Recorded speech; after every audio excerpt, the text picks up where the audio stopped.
نو نبی علیہ السلام فرمایي وایي کومه ښځه چې 5 وخته لمونځ کوي یوه خبره. دویم نبی علیہ السلام فرمایي وصامت شهرها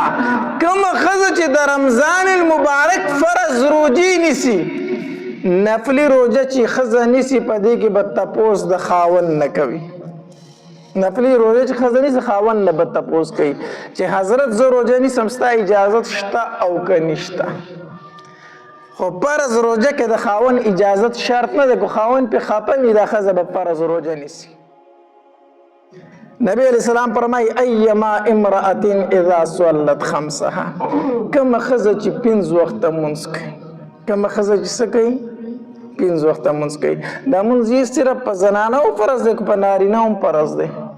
په نارینه هم دی. د حدیث کې ذکر د زنانه و شوی دی. دا ولې؟ ځکه زنانه کې لکه د لمونځ سستي زیاتی. یاره ماشوم را باندې مې چازې کړي کپړې مې ټیک نه دي مونږ نشم کولی.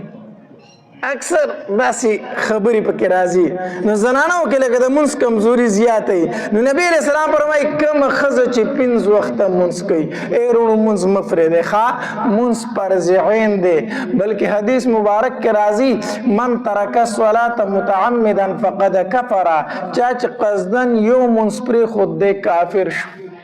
دی څه شو؟ کافر شو.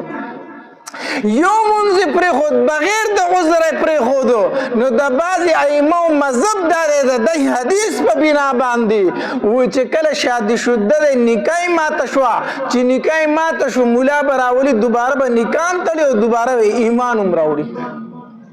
ځکه حدیث مبارک کې څه ویلی شي دی کافر شو که نه. خو د امام ابو حنیفه رحمه الله مذهب دا دی وایي کافر نه شو. خانه امام صاحب د حدیث خلاف وکړه چې حدیث وی کافر شو، امام صاحب وی کافر نشو. نه کنه امام صاحب رحم الله د بل حدیث په بنا کې وی د مسلمان او د کافر په مابین کې فرق په مانځ سره دی. پس سره دی مانځ سره. نو د حدیث معنی کوي امام ابو حنیفه رحم الله من ترک الصلاة متعمدا فقد کفر. مطلب دا دی چا چې قصدن لمونځ پرېښود د کار د کافرو کو، د کار د چا وکړو کافرو کو. لمونځ مه پرېږدئ، لمونځ فرض عین دی. لمونځ مه پرېږدئ، لمونځ پرېښودل ګناه کبیره ده. د امام صاحب مذهب دا دی وایي بې لمانځه سړی چې کله مړ شي دا به د مسلمانانو په مقبره کې نه دفن کوئ.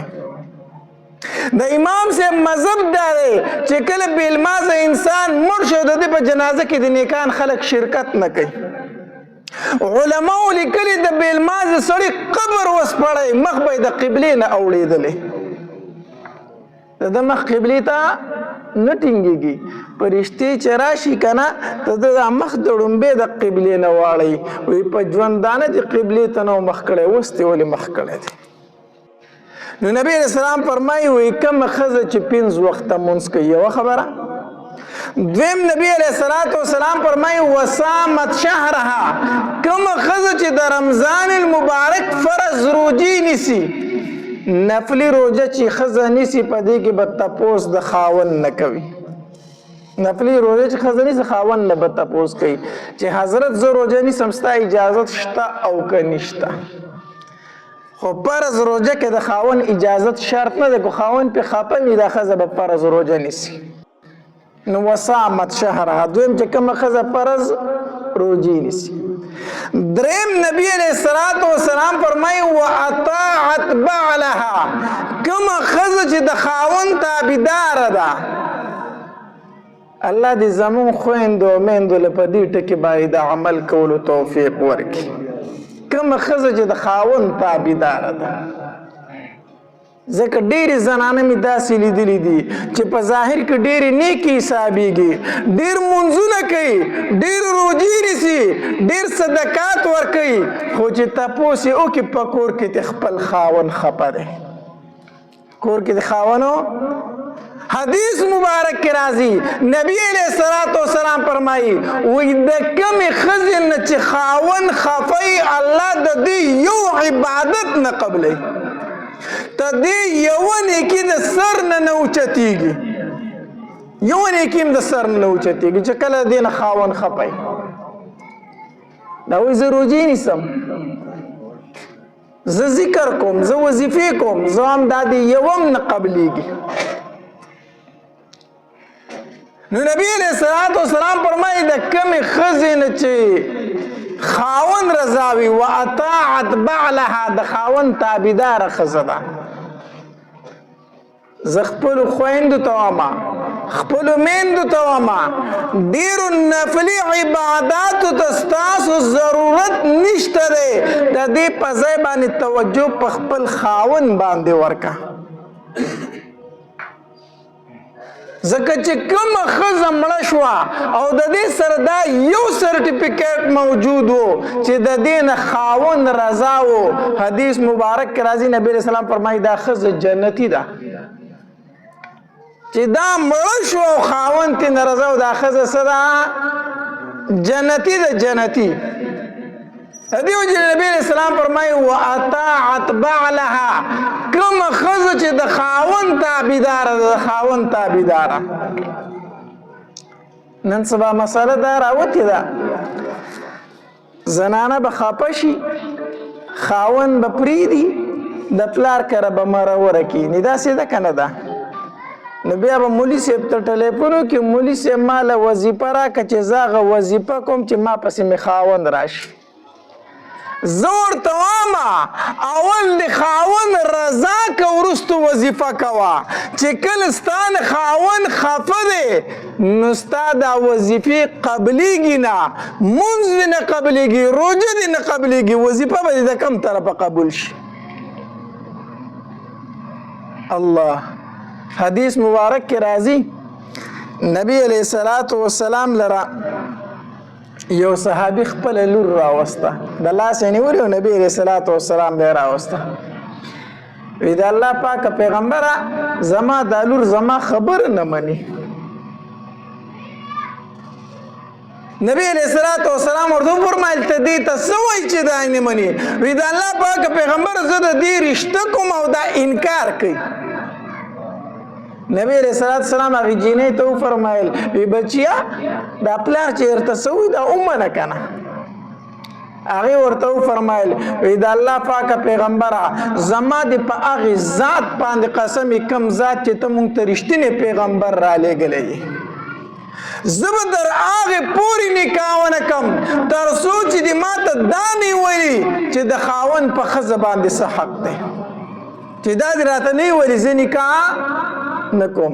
نبی علیہ الصلوۃ والسلام پوه شو چې دا جینۍ لکه د ژبې نه تیزه ده،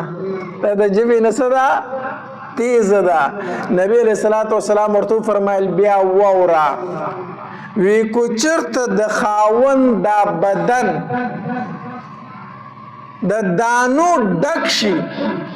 او د هغې دانو نه ویني او زوی بهیږي او دا ښځه راولګي د خاوند دا بدن په خپله ژبه وسټي او پاکې کړي، بیا هم د خاوند حق نه دی پوره کړی، بیا هم د خاوند حق نه دی پوره کړی. هغې جینۍ ورته وویل وی د الله پاکه پیغمبره بیا زما پلار ته ووایه چې په ما باندې زور د نکاح نه کوي، په ما باندې زور د نکاح. نبی علیہ الصلوۃ والسلام ول پلار ته وفرمایل وی په دې باندې د نکاح زور مه کوه. دې حدیث نه موږ ته دوه خبرې معلومې شوې. یو خبره دا چې کله جنۍ عاقل او بالغ وي د هغې نکاح ته په زور نشي کولی، په زور یې نشي کولی. وایي زه به د لور نه تپوس کوم چې پلان کې هلک ته خوښ دی که خوښ نه دی، زه به د لور نه تپوس کوم. زه هم ته د نبي علیہ السلام نه زیات غیرتي راغلی. نبی علیہ الصلوۃ والسلام فاطمة الزهرا رضی الله تعالی عنها لورغې وی فاطمه بچیا زری د علي سره نکاح کوم ستا خوښه ده او که خوښه نه ده، زه د علي سره ستا نکاح کوم ستا خوښه ده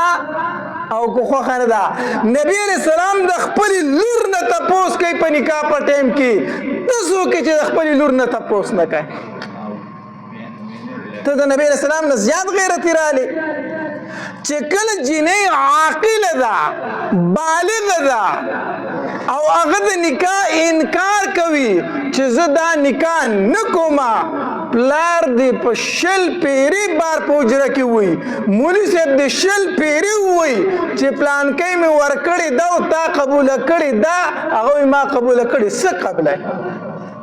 دا نکاح راسره شوې نه ده علما ناست دي تپوس دې ځان له وکړئ چې کله هغه انکار کوي چې زه دا نکاح نه کوم نو یو خبره دا معلومه شوه چې په عاقل او بالغه جنۍ باندې زور نشي کولی نبي علیه السلام هغې صحابي ته فرمایي په دې باندې زور مه کوه او دویمه خبره ته څه معلومه شوه د خاوند حق ترې نه معلوم شو چې خاوند څومره لوړ حق لري نو نبی علیہ السلام فرمایي واطاعت بعلها کوم ښځه چې د خاوند تابعداره ده او څلورم نبی علیہ السلام فرمایي وحفظت فرجها کوم ښځه چې د خپل عزت او د خپل شرمګاه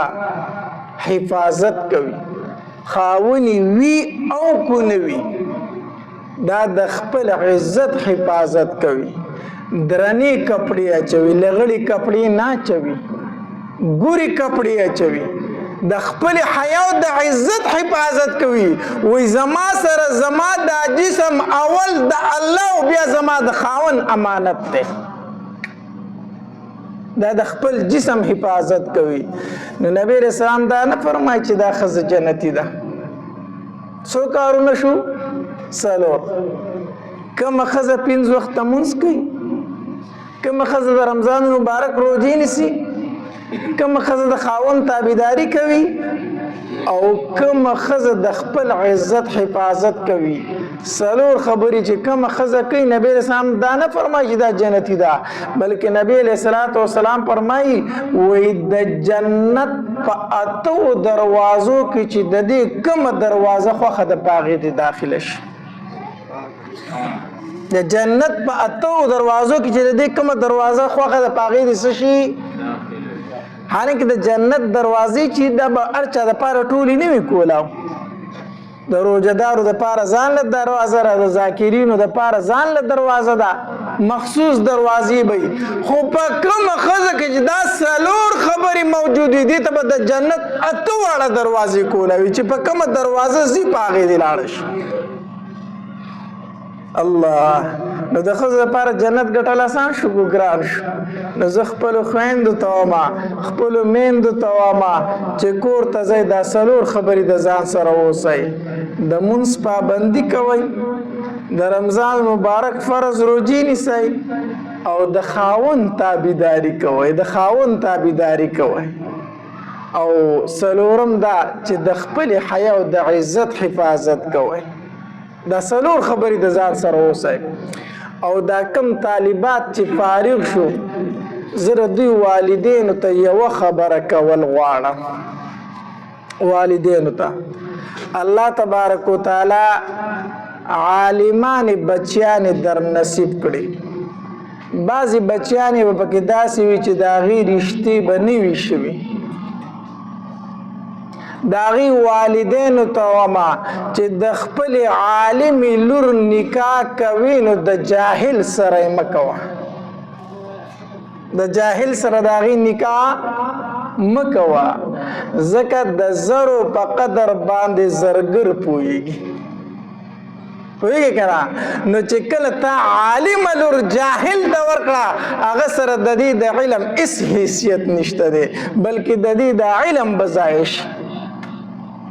د خپل عالم لور نکاح چې کوي نو د عالم سره یې وکړه ښه صحیح رشته ورله وګوره چې د علم یې په کار راشي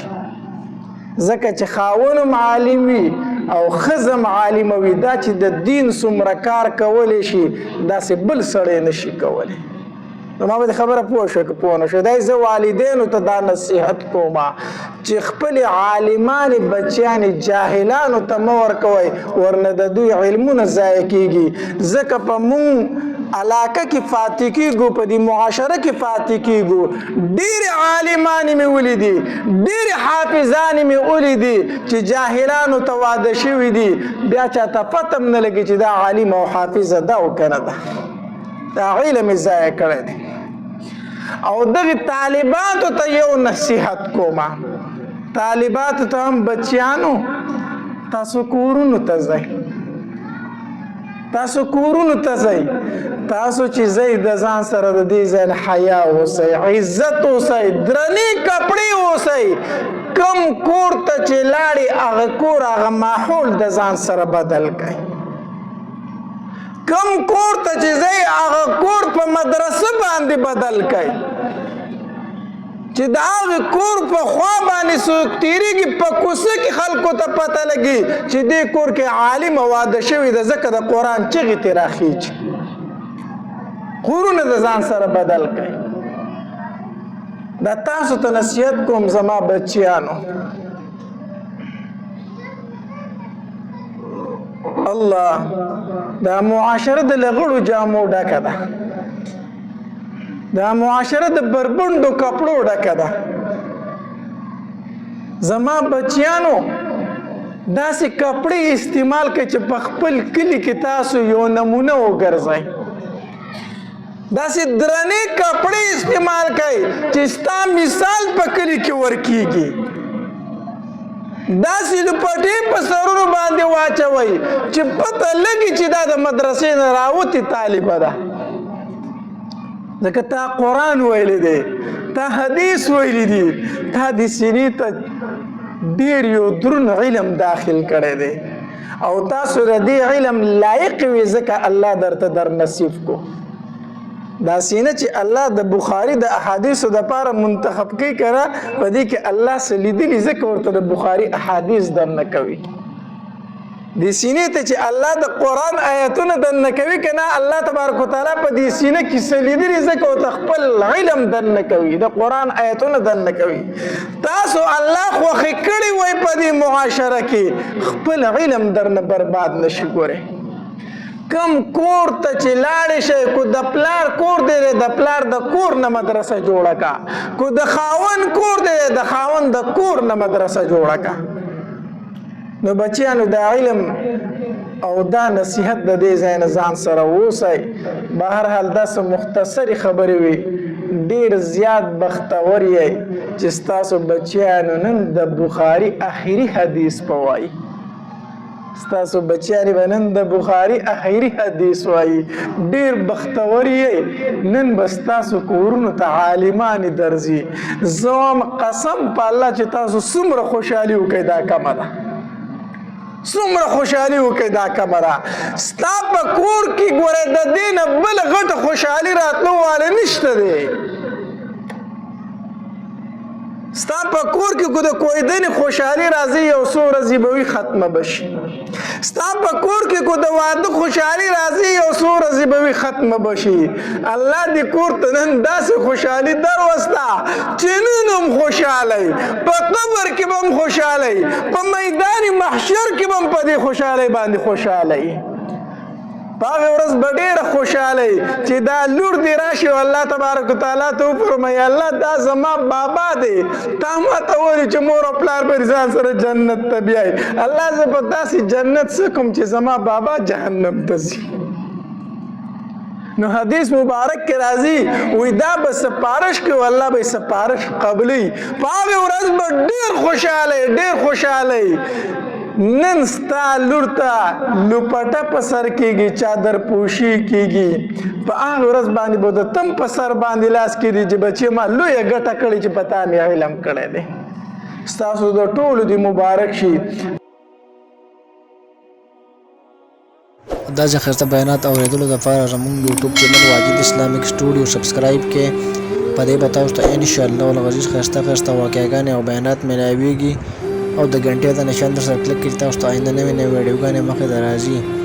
او د خپلو ملګرو سره لازم د ثواب په نیت باندې شریکه کړئ او په کمنټ کې ماشاءالله سبحان الله لازم ولیکئ ډېره مننه والسلام